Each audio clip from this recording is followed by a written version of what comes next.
दोस्तों, इस बात में कितनी सच्चाई है कि श्री कृष्ण का दिल आज भी पिछले 5000 सालों से धड़क रहा है। आखिर क्यों जगन्नाथ, सुभद्रा और बलभद्र की मूर्तियां अधूरी रह गई?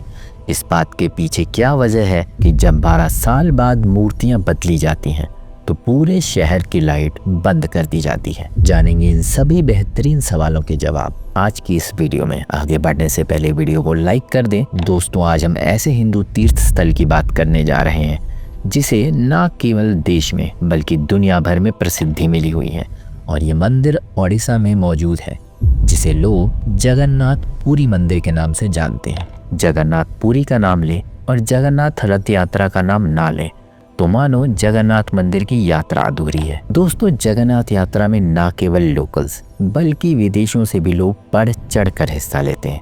कहते हैं जगन्नाथ पुरी के मंदिर में कई ऐसे राज दफन है जो इसे दूसरों से अलग बनाते हैं। बता दें कि मंदिर में लगा ध्वज हमेशा ऑपोजिट डायरेक्शन में लहराता है, जो अपने आप में एक आश्चर्य की बात है। इसके अलावा एक और गौर करने वाली बात है कि इस मंदिर की कभी छाया दिखाई नहीं देती। लोगों का तो ऐसा भी मानना है कि भगवान जगन्नाथ का दिल आज भी उनकी मूर्ति में धड़कता है। मूर्ति में दिल धड़कने की बात जब उठती है तो आपको साल 2015 से जुड़ा हुआ एक वाक्य बता दें। बात है 15 जून 2015 की, जब पूरा जगन्नाथपुरी अंधेरे में डूब गया था। दरअसल यहाँ लाइट कटी हुई थी जो लोगों को आम कटौती की तरह नजर आ रही थी, लेकिन इसके पीछे की वजह कुछ और थी, और वो वजह जगन्नाथ मंदिर से जुड़ी हुई है। कहते हैं इस दिन भगवान श्री कृष्ण के दिल को पुरानी मूर्ति से नई मूर्ति में शिफ्ट किया जा रहा था, इसलिए पूरे जगन्नाथपुरी की लाइट्स ऑफ कर दी गई। जानेंगे मंदिर के बारे में बहुत कुछ, लेकिन उससे पहले मंदिर के कुछ खास नियमों पर नजर डाल लेते हैं। नियमों के हिसाब से देश के बड़े से बड़े दिग्गज जैसे इंदिरा गांधी, रविंद्रनाथ टैगोर, अंबेडकर जैसे लोगों को भी इस दिन मंदिर में प्रवेश करने की इजाजत नहीं मिलती है। दोस्तों, जगन्नाथ का अर्थ होता है जगत का स्वामी।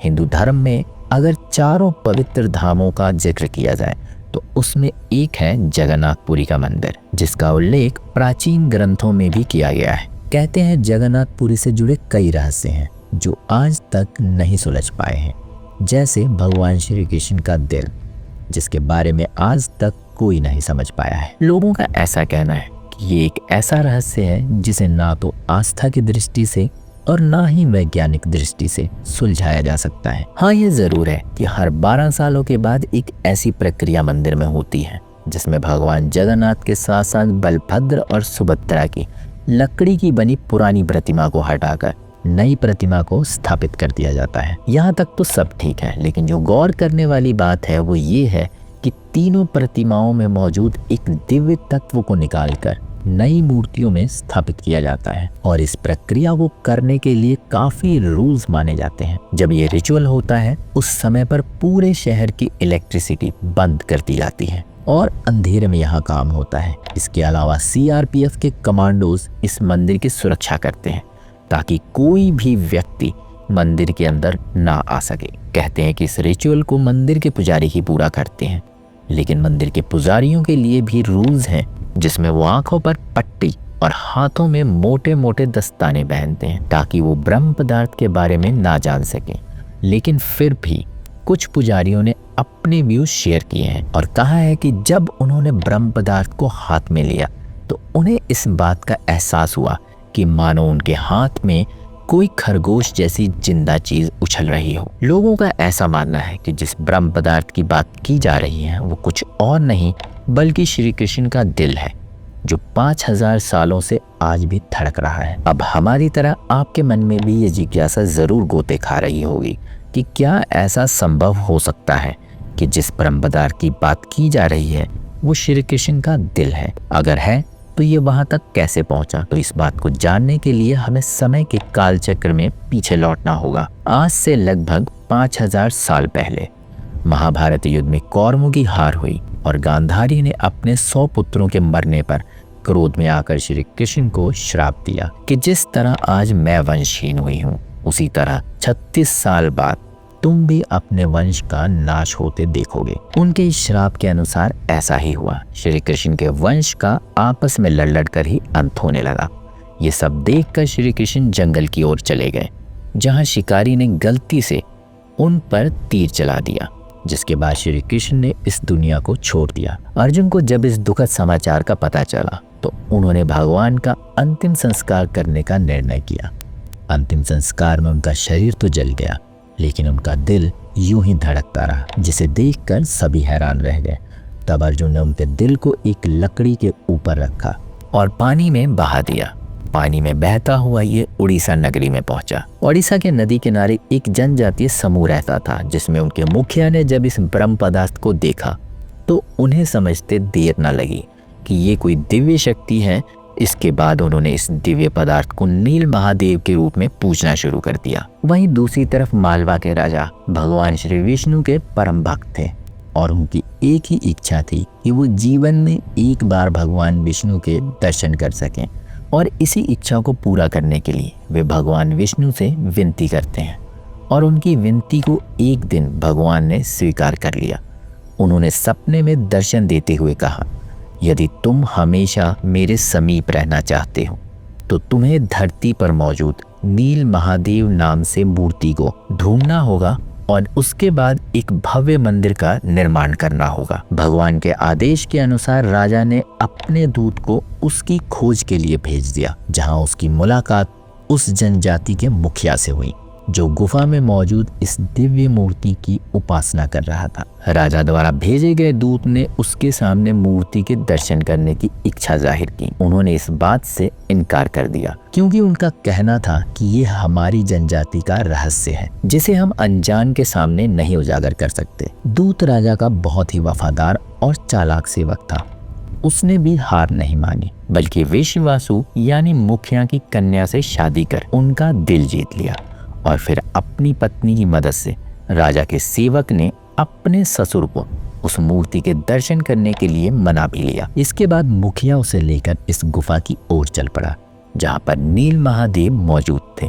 जब वे गुफा की ओर जा रहे थे तो रास्ते में राजा के दूत ने सरसों के बीज गिराने शुरू कर दिए, जिससे वो रास्ते की पहचान कर सके। गुफा में प्रवेश करके मुखिया के दामाद यानी राजा का सेवक मूर्ति की भव्यता और दिव्यता देखकर दंग रह गया और उसने तुरंत ही राजा को संदेश भेजा कि वो मूर्ति कहाँ मौजूद है। मूर्ति का समाचार सुन राजा तुरंत वहां पहुंच गए, लेकिन उनके पहुंचने से पहले ही मूर्ति वहां से हटा दी गई, क्योंकि वे जानते थे कि राजा ये मूर्ति उनसे ले जाएंगे। ये सब देखकर राजा काफी परेशान हुए और फिर से भगवान की आराधना करने लगे। तो भगवान विष्णु ने उन्हें समझाया कि पुरी के समुद्र तट पर उन्हें एक नीम का पेड़ बहता हुआ दिखाई देगा। उस पेड़ से मूर्ति बनाने का आदेश भगवान ने उन्हें दिया।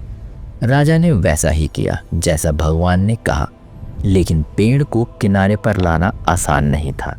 तब राजा के कहने पर उनकी मदद विश्वासु ने की और फिर उनकी मदद से उस पेड़ को जगन्नाथपुरी तक पहुंचाया गया। लेकिन अब सवाल था कि मूर्ति कैसे बनाई जाए, क्योंकि हर कुशल कारीगर को मूर्ति के लिए बुलाया गया, लेकिन हर किसी ने राजा को कहा, ये पेड़ इतना मजबूत है कि इससे मूर्ति बनाना संभव नहीं, क्योंकि उस पर उनके छेनी हथौड़ों का कोई असर नहीं होगा। इस काम के लिए राजा ने सोचा कि उसे भगवान की शरण में जाना होगा, वहीं कोई रास्ता दिखाएंगे।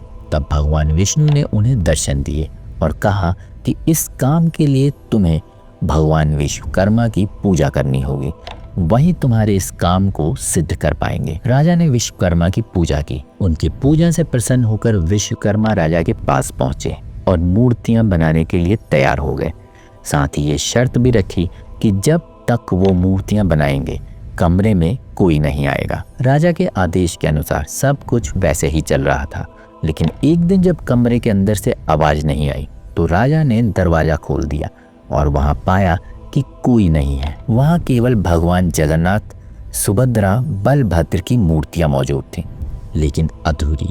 ये देख राजा बहुत दुखी हुए, लेकिन जब वे मूर्ति के समीप पहुंचे तो उन्हें एहसास हुआ कि मूर्ति के अंदर से दिल धड़क रहा है। राजा ने उन मूर्तियों को स्थापित कर दिया जो आज भी जगन्नाथपुरी में पूजी जाती हैं। कहा जाता है कि जगन्नाथ भगवान दुनिया के एकमात्र भगवान हैं जो आज भी जीवित हैं और अपने भक्तों की इच्छा को सुनते हैं। चलिए अब जानते हैं कि आखिर ये ब्रह्म पदार्थ क्या है तो थ्योरी के हिसाब से ब्रह्म पदार्थ यानी कि नील महादेव श्री कृष्ण का दिल है, जिसके अंदर से बहुत तेज ऊर्जा उत्पन्न होती है। और फेमस आर्कियोलॉजिस्ट प्रवीण मोहन के हिसाब से जगन्नाथ पुरी की जो मूर्तियां हैं वो लकड़ी की हैं। और ये तो हम सभी जानते हैं कि लकड़ी इलेक्ट्रिसिटी को कंडक्ट नहीं करती, इसलिए ब्रह्म पदार्थों की ऊर्जा को नियंत्रण कर सकती है। कहते हैं कई सालों पहले एक इंसान ने इस बात का खुलासा किया था कि उसने असल में इस दिल को देखा है, जिसमें से चांदी जैसा लिक्विड बह रहा था। और जो लिक्विड बहता है वो लकड़ियों को कमज़ोर करने की क्षमता रखता है, इसीलिए 12 सालों बाद इन मूर्तियों को बदल दिया जाता है। इसके अलावा जब ब्रह्म पदार्थों को मूर्तियों से बाहर निकाला जाता है तो इसलिए लाइट ऑफ कर दी जाती है ताकि ये एक्टिव ना हो जाएं। आज भी इस बात का असली सच वैज्ञानिकों और श्रद्धालुओं की समझ से परे है। जगन्नाथ पुरी का रहस्य इतना बड़ा है कि एक वीडियो में बता पाना नामुमकिन है, इसलिए हम एक नई वीडियो के साथ जल्द ही आपके समक्ष आएंगे। तब तक के लिए मैं इजाज़त लेता। वीडियो पसंद आई तो वीडियो को लाइक शेयर करके चैनल को सब्सक्राइब कर लें और बेल आइकन दबाना बिल्कुल ना भूलें। अगली वीडियो के आने तक नमस्कार।